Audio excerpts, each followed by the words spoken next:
J'aimerais demander, quand on devient ébéniste ou charpentier, il y a des lois et des principes à respecter avant de pouvoir exercer. On ne peut pas juste prendre un morceau de bois, sinon on ne saurait pas quoi en faire. Donc, la Bible nous enseigne que pour interpréter les Écritures, c'est seulement par le Saint-Esprit que nous pouvons le faire, et on ne peut avoir l'Esprit de Dieu que si l'on obéit à Dieu, quand on obéit au Seigneur. En d'autres termes, si j'obéis à la parole de Dieu, comme on connaît Mahomet si on obéit au Coran. Donc, de Mahomet. Maintenant, je veux juste lire. Vous posez une question. Oui, je veux juste clarifier mon point. Dans 2 Pierre, chapitre 1, verset 21. Truth. Non, vous devez. Au micro. Car aucun message prophétique n'est jamais venu de la seule volonté humaine. Mais les hommes, sous le contrôle du Saint-Esprit, ont transmis le message venant de Dieu.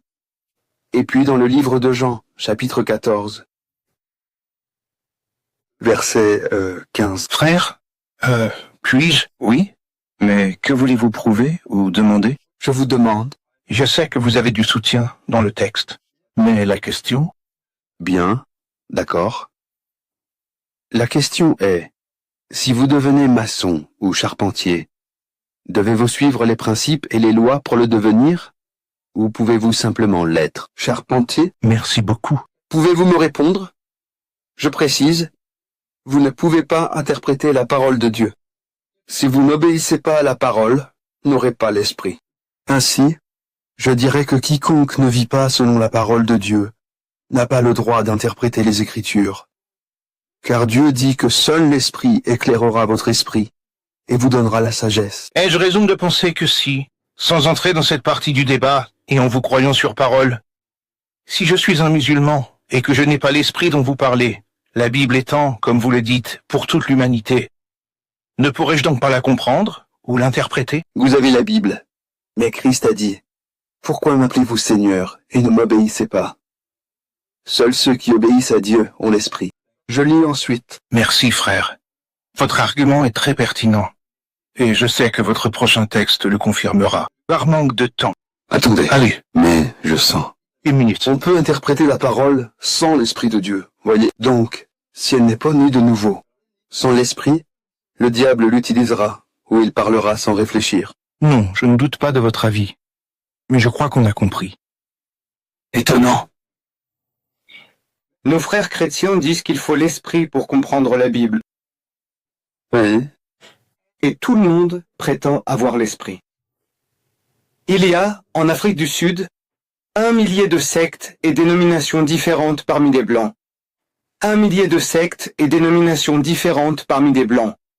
Et tous prétendent avoir l'esprit. Il y a 3000 sectes et dénominations parmi des Africains. 3000. Et nous avons tous l'esprit. Ces 1000 confessions blanches vont dans des directions différentes, toutes possédant l'esprit. Les 3000 dénominations africaines se réclament toutes de l'esprit, mais vont dans des directions opposées. Comment atteindre la vérité? Si nous n'utilisons pas notre intelligence. Car si un dit Trinité dans la Bible, l'autre dit pas de Trinité. L'un d'eux affirme que ce morceau de pain devient la chair de Jésus. Quand vous buvez le vin, il devient le sang de Jésus, mystiquement. L'autre dit, non, c'est métaphorique. Qui a l'esprit? Je veux savoir. Lequel allons-nous croire? Quand on lui demande son église, il ne répond pas. Il est interconfessionnel, impossible de le coincer. Dès qu'on l'accuse, il dit, je n'y crois pas. Écoutez, j'ai parlé pendant 1h30. Dans un langage simple, vous prouvant par les Écritures chrétiennes que ce qu'ils allèguent ne s'est pas produit, ne s'est pas produit, ne s'est pas produit. Le Christ n'a pas été crucifié. Étonnant. Personne ne me questionne sur ce que j'ai dit. Pas un seul. N'est-ce pas incroyable? Que leur fait cet esprit? Qu'est-ce qu'il fait aux gens pour que vous n'écoutiez pas le simple anglais que je parle? Je vous cite verset après verset ce que Jésus a dit. Et vous ne me contredisez pas. Vous dites, Pierre, Corinthiens, cet autre, on dit ceci. Qu'est-ce? Que vous arrive-t-il? Où est l'esprit qui les déserte? Je dis, posez-moi des questions sur mes propos, et je vous répondrai directement. J'ai une déclaration et une question. Quelques minutes suffiront. J'ai écouté ce soir la spiritualité humaine.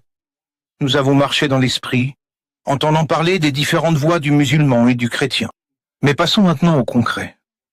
Nous sommes tous des gens naturels, de différentes couleurs. J'aimerais juste que vous nous accordiez quelques minutes pour en parler concrètement. Il y a une certitude naturelle pour toute race ou croyance. J'aimerais que notre frère Déda me réponde sur cette certitude dans la vie. Vous savez, j'étais un grand fan de course. J'ai été un joueur invétéré. On m'a donné un cheval, une certitude. Excusez-moi, mais il a perdu. Il y a une certitude dans la vie qui nous affecte tous ici présents, peu importe la couleur, la croyance, la race. Le problème majeur, c'est la mort. Voyez-vous, le plus grand problème aujourd'hui, c'est la maladie, la mort, la séparation. Séparés de vos proches, quelle que soit la race, la croyance. Nous avons besoin que quelqu'un nous l'ôte. Que ce soit Jésus-Christ ou Mahomet, quel qu'il soit, nous l'accepterons. Si le mahométisme est juste, je l'accepterai ce soir.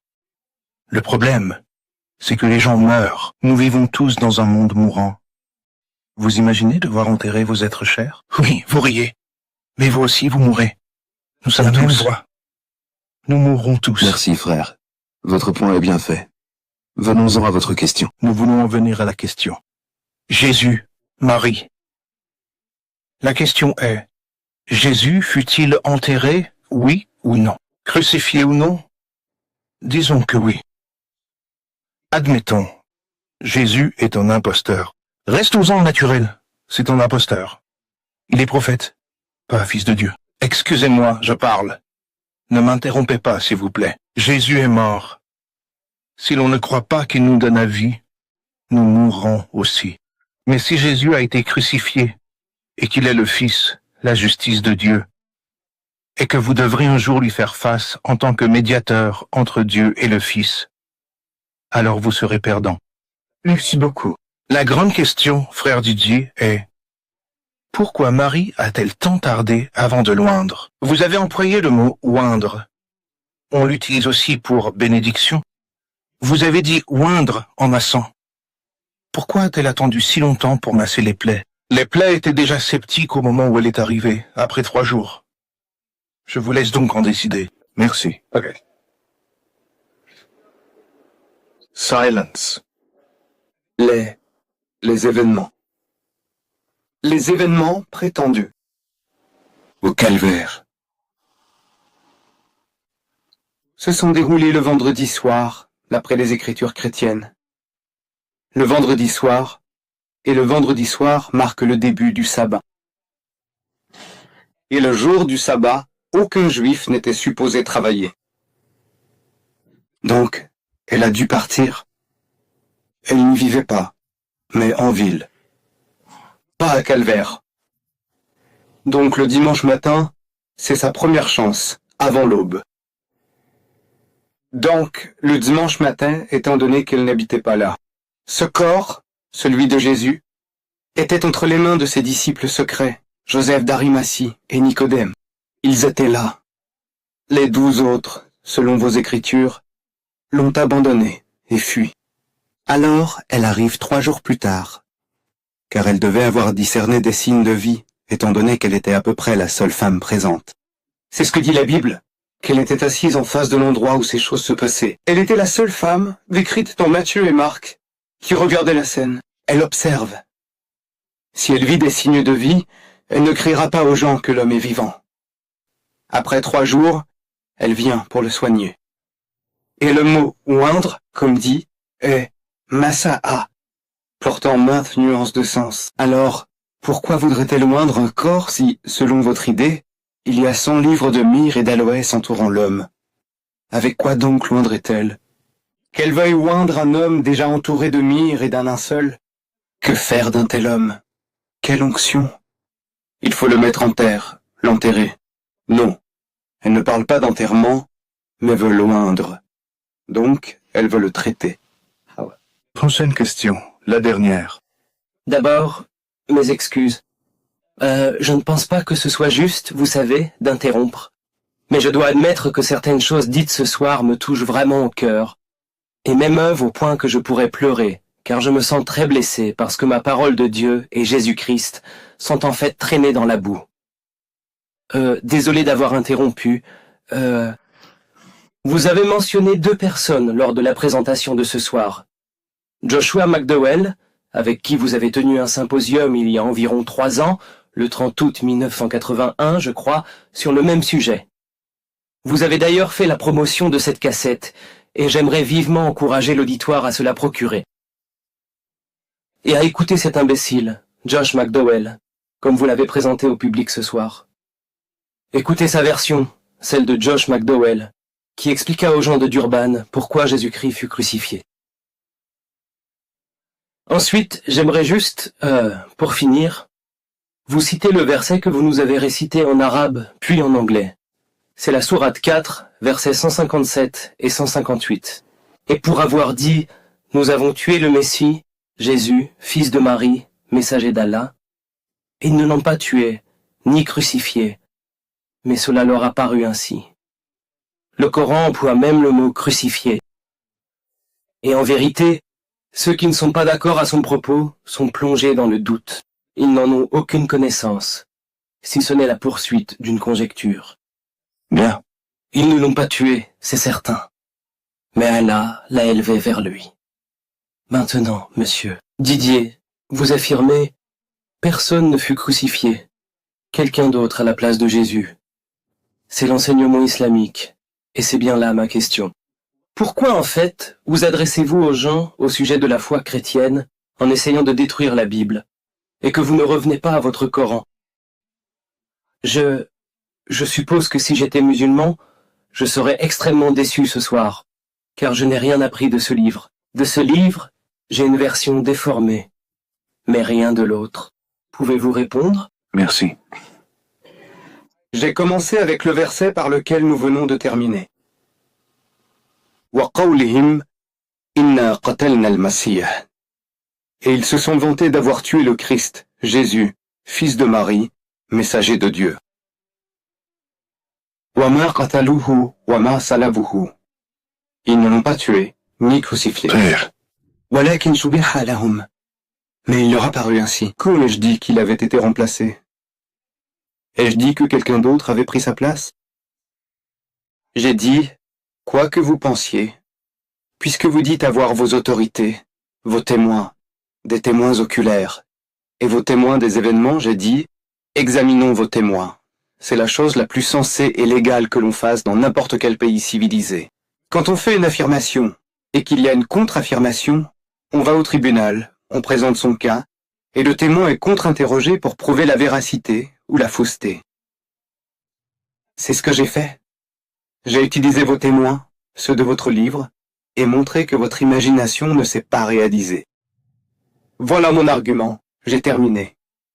Réfutez-moi en disant qu'un esprit a chair et os. Jésus a dit qu'un esprit n'a ni chair ni os.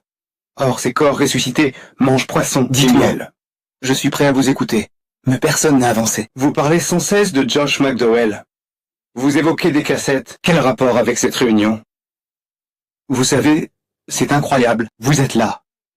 Qu'attendez-vous de Josh McDowell? Sa conférence, ses propos et actions. Quel rapport avec cette réunion? Vous parlez de la cassette. Vous les troublez, ils ne comprennent rien. Avancez votre argument. Que voulez-vous? La cassette de Josh McDowell? J'ai dit on n'en a pas. Écrivez à John Gilchrist, votre associé à Benoni. Il vous la donnera. Pourquoi la vouloir de moi? Quel rapport avec Josh McDowell et vos questions? Rien. C'est donc incroyable, vous savez, d'écouter pendant 1h30 et qu'il n'y ait rien sur quoi vous puissiez me contredire, dire que j'ai commis une erreur et prouver votre point. le Muslim Digest. Monsieur Dédard, je ne sais pas si vous le savez, mais dans son édition d'août 1960, à la page 27, le Muslim Digest vous a cité en rapportant les paroles suivantes. Mais vous avez dit n'avoir jamais utilisé le mot évanouissement dans vos conférences. Cependant, ici vous êtes cité dans le Muslim Digest d'août 1960, page 27, disant « Je crois que Jésus n'a pas été cloué sur la croix. » Puisqu'il n'a pas été mis sur la croix, la question de l'évanouissement ne se pose pas. Oh. Donc, vous notez que j'ai dit Évanouissement. Oui. Bien, merci. Ce frère suit le Muslim Digest depuis 1960, pour savoir ce que D-E-E-D-A-T a dit ou non. Bien? Ces mots. C'est incroyable. Vous venez à une conférence, vous écoutez un homme pendant 1 heure et demie, et vous n'avez pas un seul mot à contredire. Alors, en 1960 ou 69, peu importe l'année exacte, le texte dit que Dedat a déclaré que je ne croyais pas aux mots employés. En conférence, je n'ai jamais utilisé le mot évanouissement pour ces faits, et je le maintiens. L'ai-je dit? Bien, incroyable.